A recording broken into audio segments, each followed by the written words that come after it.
দর্শক, নীলফামারীর হিমাগারগুলোতে মজুদের চাহিদা বেড়েছে অনেকটাই। জায়গা সংকটের শঙ্কায় আগে ভাগেই হিমাগারে আলু নিয়ে এসেছে চাষিরা। কোল্ড স্টোরেজে জনবল কম হওয়ায় আলু সংরক্ষণে ভোগান্তিতে পড়তে হচ্ছে তাদের।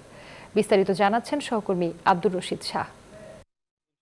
চাঁদেরহাট অঙ্কুর সিড হিমাগারের সামনে গত 2 দিন আগে যে নিউজটা করেছিলাম তার কিছুটা হলে ব্যত্যয় ঘটছে। তবে আপনাকে আরেকটা বিষয় জানিয়ে রাখি যে এইখানকার স্টোর ম্যানেজার বলছে যে আমাদের এখানে ক্যাপাসিটি হচ্ছে 2,40,000-এর মতো বস্তা রাখতে পারবে।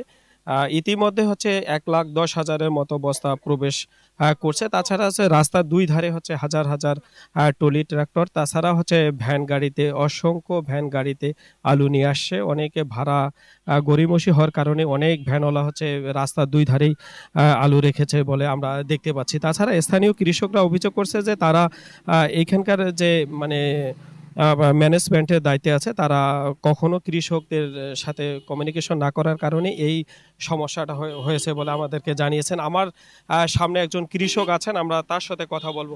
চাচা, আপনি কয়দিন ধরে আলু নিয়ে আসছেন এখানে? আমার আলু 3 দিন থেকে পড়ে আছে ভাই। এখানে 3 দিন থেকে যোগাযোগ করেছি, এখন কলেস্টারের এজেন্সি বলতেছে আমি রিসিপ্ট টিসিপ্ট করে দিলে আপনি আলু ঢুকান। এখন যোগাযোগ করতেছে, এখন আমাদের গিরিয়ান আলু না নেয়। এখন আলু নেছে বড় বড় এজেন্সিগুলোর নেছে, আমাদের কৃষকের আলু না নেছে। ধন্যবাদ আপনাকে।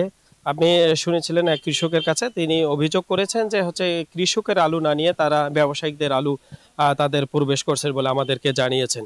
এই ছিল নীলফামারী চাঁদেরহাট থেকে সর্বশেষ সংবাদ। আমি ফিরে যাচ্ছি স্টুডিওতে।